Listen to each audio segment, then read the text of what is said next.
Where's our sport going? Where is college football going? How will you be watching SEC or ACC or Big 12 or Big 10 or which one did I leave? Pac-12 football. There we go. How are you going to be watching the games down the road? There are a lot of things being just shouted out into the ether because a lot of folks are moving around and a lot of things are happening. It's just confusing. What I just said is confusing. I don't even know what I just said.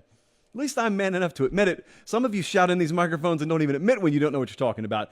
Hey, I'm going to tell you, I don't exactly know how this is going to turn out, and I have that in combination with everyone else in the room, and that makes all of us kind of equal right now.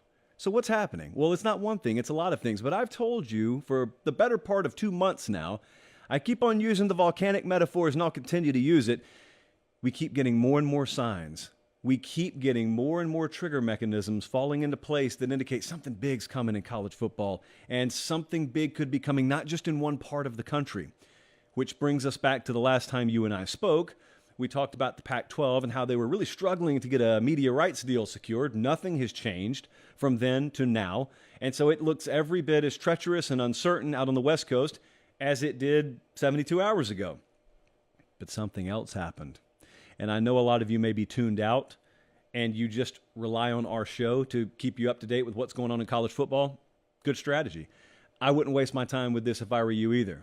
We're here to waste our time so that you don't have to waste your time.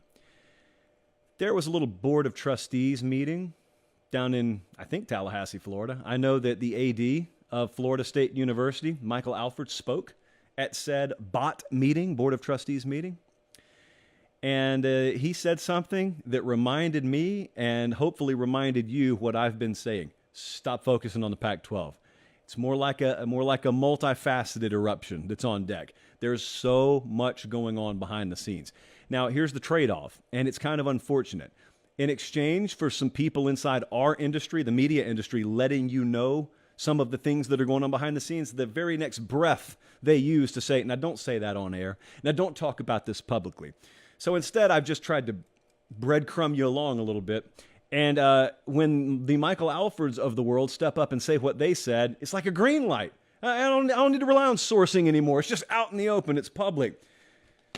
Florida State's got a situation on their hands. Clemson's got a situation on their hands. And the situation is essentially they are screaming at anyone who will listen, we are worth too much and we're making too little on our media rights deal. And unlike the Pac-12, which is up for renegotiation now, unlike the Big 10, which just renegotiated and they'll have another one in 2030, unlike the SEC that just re-upped and it won't start until 2024 and they all made bank, and unlike the Big 12, which just renegotiated and will have another one coming up in 2031, the ACC has been locked in since 2016, and it doesn't come up again until 2036. And as you can see the frightening numbers on your screen, if you're watching on YouTube, those teams are making about 17 mil per year combined. I guess compared to what the SEC and Big Ten make, it's untenable. So I think it was best summarized in Jim Henry's article in the Tallahassee Democrat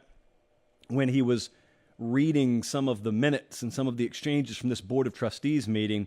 And it was essentially one of the Board of Trustees members talking to Michael Alford. And they were, I guess it's conversational, but here's how it read in the article. Quote from the article, FSU Board of Trustees Chair Peter Collins said, it's almost impossible for FSU to compete nationally with the projected revenue disparity. Michael Alford, FSU Athletic Director, interjected, it's impossible.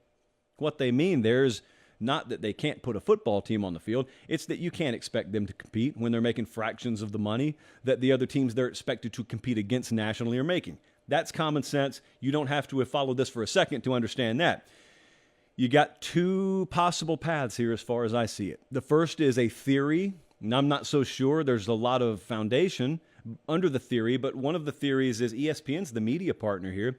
So maybe in order for cooler heads to prevail, maybe in order for everyone to get what they want, you just renegotiate the revenue share, right? Just tell the conference Florida State's going to get more than Virginia is going to get. Clemson's going to get more than Virginia Tech's going to get. Well, that's all well and good, except firstly, all those other member institutions, shocking though it may be, aren't necessarily just ready, willing, and able to fork up part of the money that is owed to them contractually.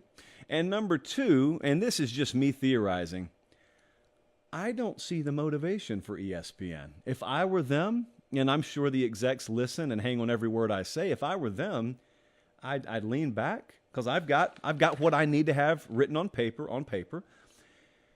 If the thing blows up somehow, it blows up. All that's going to happen is those two, all the valuable commodities are going to go to other conferences that we're in bed with anyway, namely the SEC. So let's just let it run its course.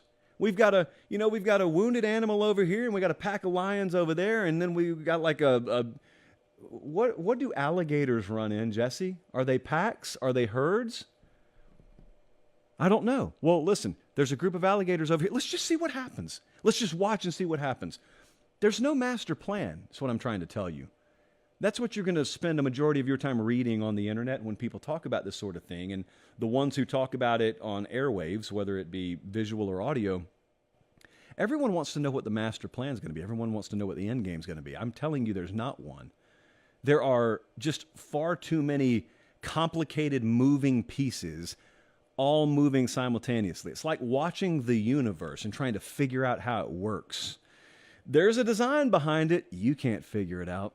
And likewise, try figuring out what's about to happen here. In fact, anyone who claims to have intimate knowledge of this, the ones who do have inside information, actual TV executives, get them on record. Tell them, write down what you think is going to happen at every turn and just fold up the piece of paper, put it in a drawer. Let's pull it out in 2 years and see how right you were.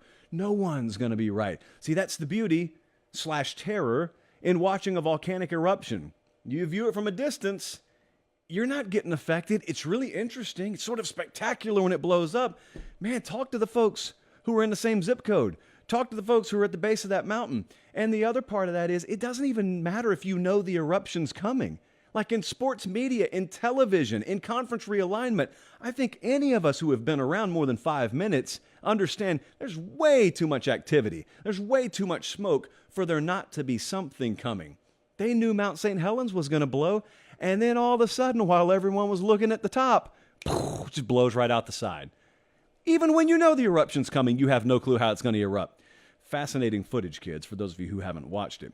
So there's this other component. You know, the Pac-12's been stuck in this thing where, well, first off, we'll take whatever we can get at this point, but we don't want to sign away our broadcast rights to a streaming company, do we?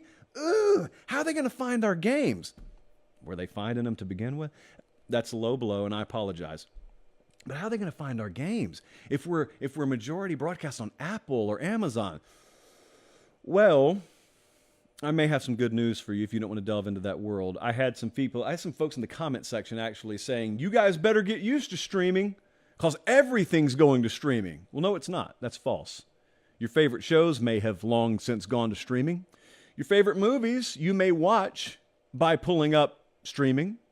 Live sports aren't going to streaming. And by live sports, I mean in totality. They aren't going to streaming. You may have to watch Indiana versus Purdue on streaming. You may have to watch Kansas State versus Kansas on ESPN+. Yeah, you might have to do that. But OU, Texas, Michigan, Ohio State, there is not in any of the foreseeable future a world where that's not on broadcast television.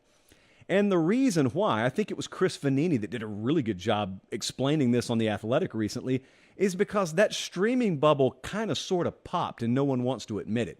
Almost everyone's losing money in that venture right now. And the key, and I've thought this for a long time, the key was always Netflix to me. If you were about to sell me on the idea that all these college football conferences, all of them are going to have their games on streaming, the biggest streamer would have gotten into the live sports game. And yet I'm sitting there listening to one of their executives recently talking to the New York Times saying, we are not in the live sports business. We're not going to be in the live sports business.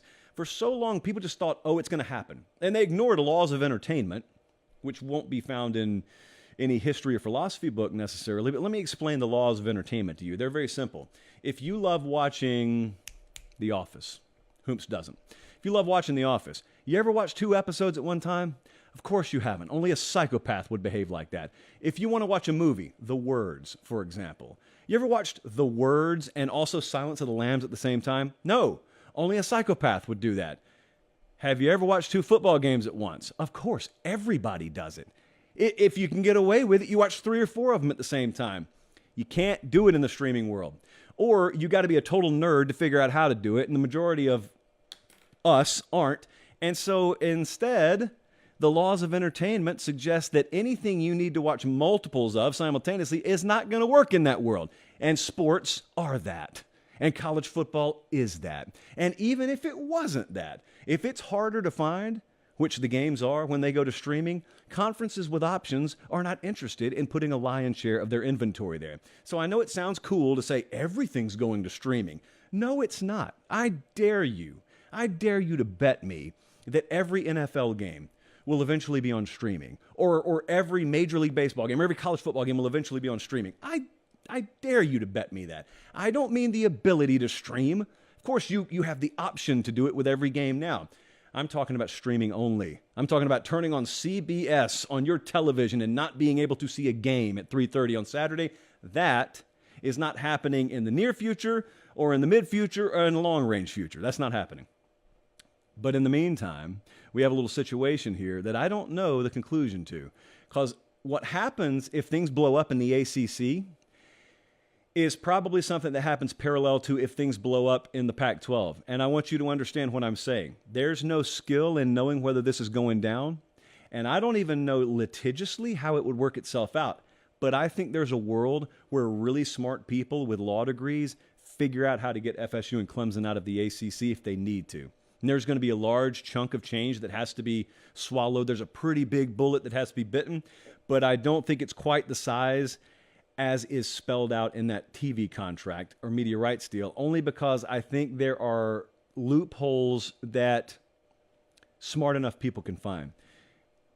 Summarizing that, you could see FSU and Clemson on the move to the SEC in the really near future, and it could coincide with seeing the Oregons or Washingtons or Arizona States or Colorados of the world on the move too. It's happening on both coasts. The Big 12 looks smarter and smarter by the day, but then again, who knows? What looks smart today in such an uncertain world could look foolish tomorrow. Someone's going to be made to look a genius here, and someone's going to be made to look like a fool here. And in reality, they were all just playing roulette. Someone properly bet red, and someone improperly bet black. And as Bruce Hornsby would say, that's just the way it is. Guys, thanks for watching Late Kick. Make sure and leave a comment. I love interacting with you. But most of all, please like the video and subscribe to the channel. That's how we keep all of this free.